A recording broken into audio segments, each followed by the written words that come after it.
YouTube? Welcome back to Eastside RC and TMR Performance. Today, y'all, will be build session, part 2 of the ALX build. I got all the electronics laid out on the table, so let's get right at it. Here's the stock stuff I removed. I got a nice brand new plate because the one that come with the car, my Max 5T, it had like, this was like chewed up right here. They grinded on it with a Dremel to make it fit. That's no good, man. So I got a nice brand new one right here. Rob, says scale or bust. He gave me that one too.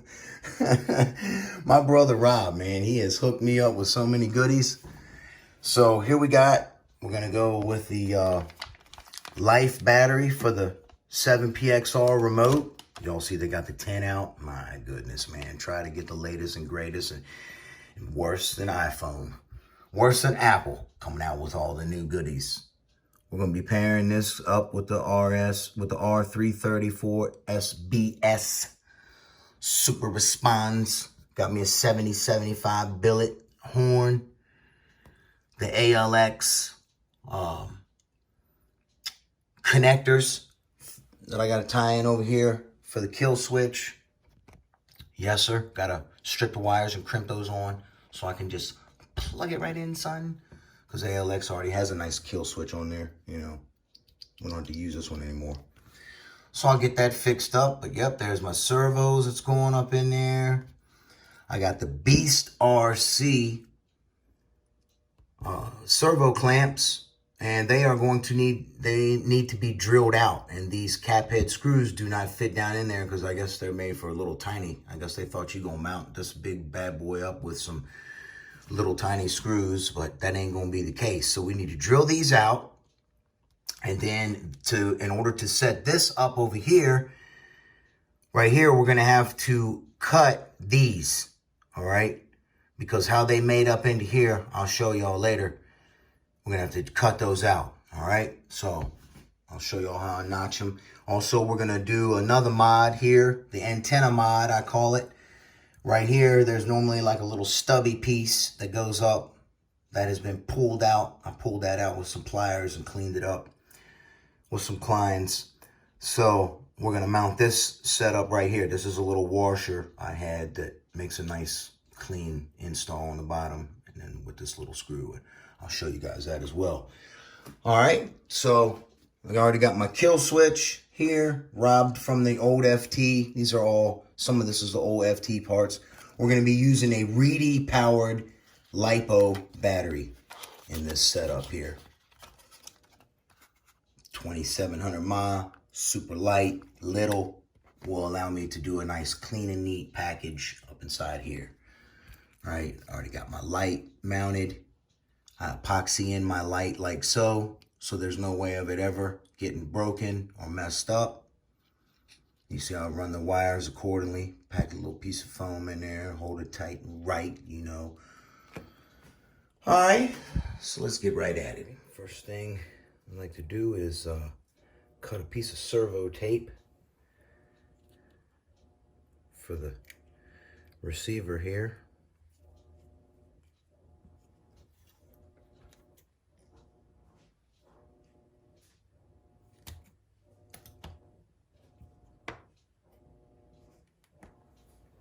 I like to do 2 pieces because, you know, for vibration purposes. This stuff is sticky. There's some servo tape I got from Hobbytown, son. All right, and we're just gonna fit this down in there like so. There you go. And they're nice and neat, tight and right. Going nowhere. Now for the antenna mod, I use this little piece here that I got from Primal RC. And we're just gonna fit that on there like so.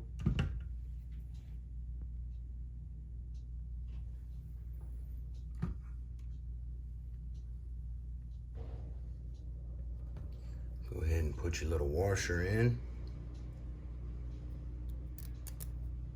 On. Lock tight.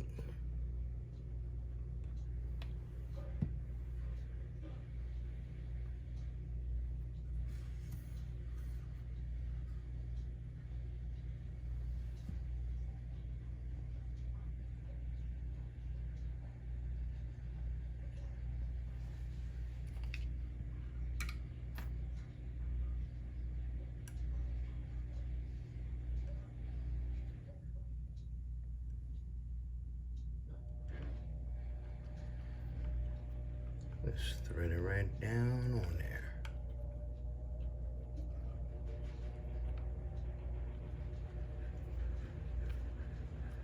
And I like to keep the opening like this, so that when I bring my wire up through here, it'll flow nicely right on over into that slot there.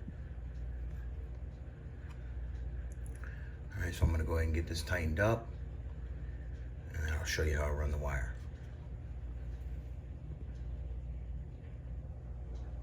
One more thing, if you want to tighten this up and not mar it, you can get you a little pair of non-marring pliers like so, grip it so you can get it tightened right. All right, now you can see I got the wire ran there. Now we're just gonna go ahead and slip on the green antenna tube. Green is all I could find around here, so green is what we're gonna use. All right, I had to recut the antenna tube because this Futaba receiver came with an extra long antenna. So rather than winding it up in here, I'll have it out for better reception. Now, here's my favorite thing about this right here. Has this little collar. You just slide it over like this, and it fully secures your antenna. And it will not pull out of there at all. You can get it hand tight.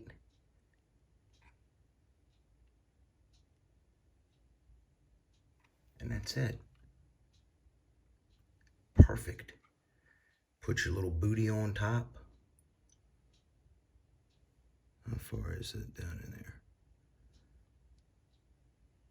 About up to there.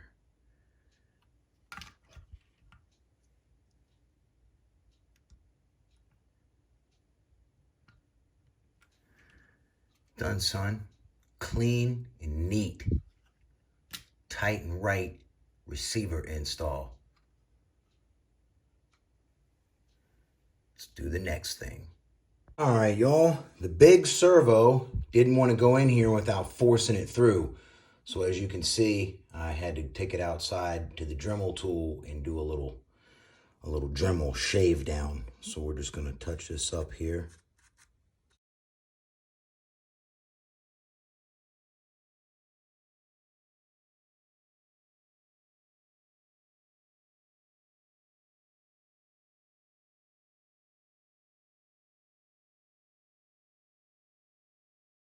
All right, to mount this up, now you don't have to drill this, you don't have to hack this out if you don't want to. I'm very anal and I don't want to mess up my billet, so I wanted it to go in there smoothly. I still had to press it in there just a little bit, but not enough to mar it. So the regular way, it may mar. You just have to check it, you know? Just have to check it before you wreck it. So right here, before I did this little hack job with my Dremel tool, I put the cap on here, a stock cap other than the one that I have here, and I held it good and tight to keep the metal shavings away from my receiver. Generally, you want to fit your servos beforehand before you go putting the receiver in there, but I did it a little backwards. It's all good, son. Okay, so now we're going to go ahead and get this servo fitted up. You simply get a spacer, then the Beast RC servo clamp, which I need to drill out, and then we're going to be using this screw right here with some Loctite.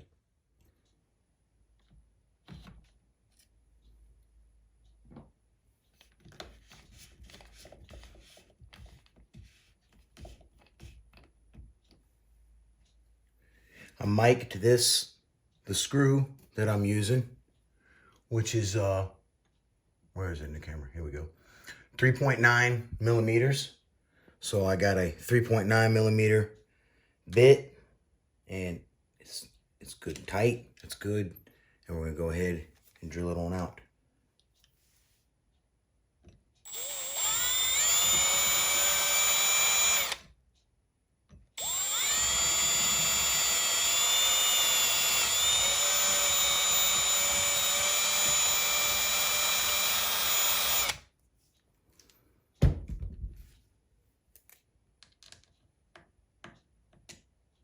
right, tighten right. Can't forget to always be clean. All right, now that you got your clamps drilled, you can go ahead and set your clamps up and get your screws mounted in there. And because you mic it, everything's tight and right, you have to drill through there because they won't press through.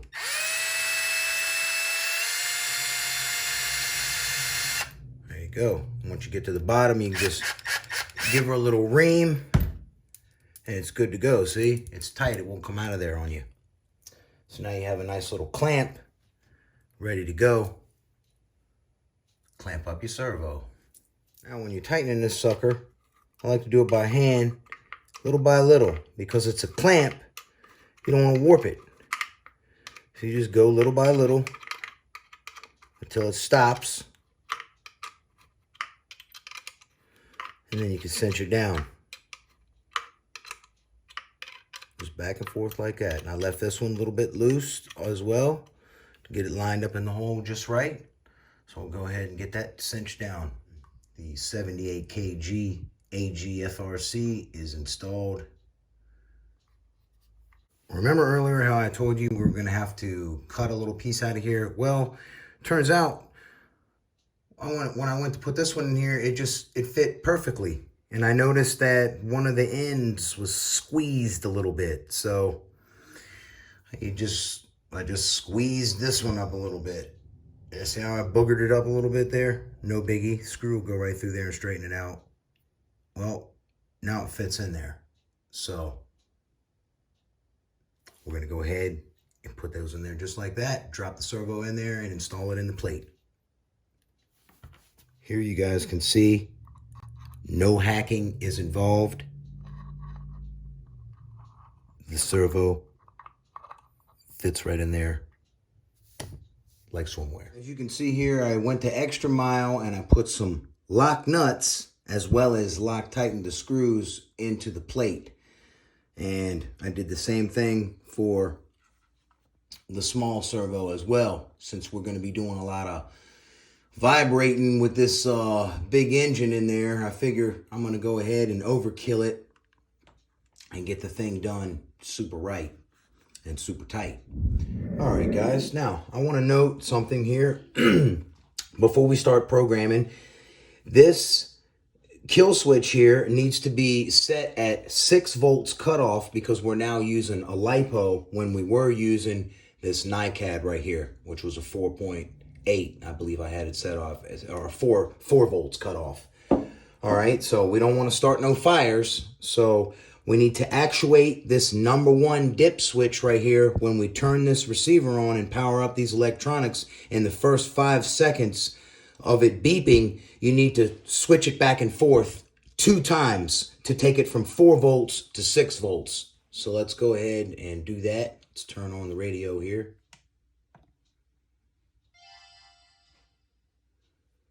Absolutely the nicest radio I've ever seen in my life. I can't even believe it, y'all. It's the first time I powered it up and I'm just like, what? And they got the 10 out, man. You know, like Apple, they won't stop upgrading. It's crazy. All right, so I'm gonna have to be quick here. Here's #1 switch. Sometimes I don't always get it in the first try.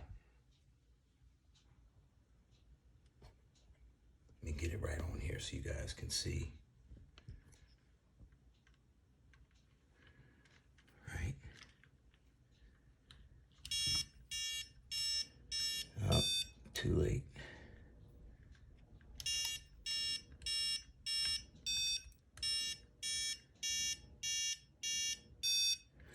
All right, let's cut it off and make sure we got 6 beeps. Good, son. All right, it's set at 6 volts.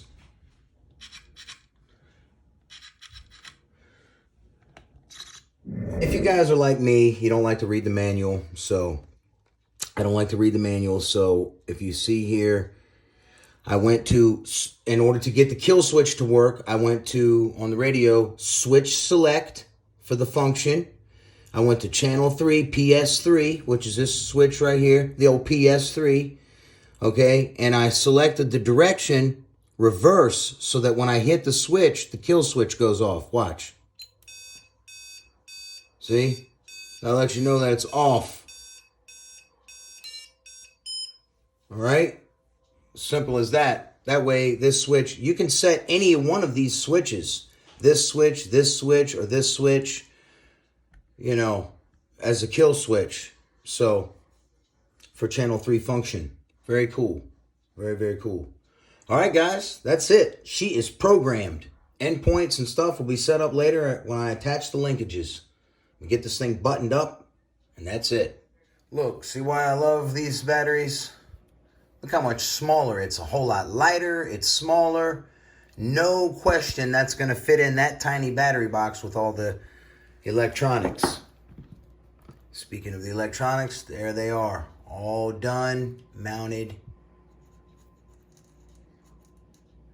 clean and neat, tight and right.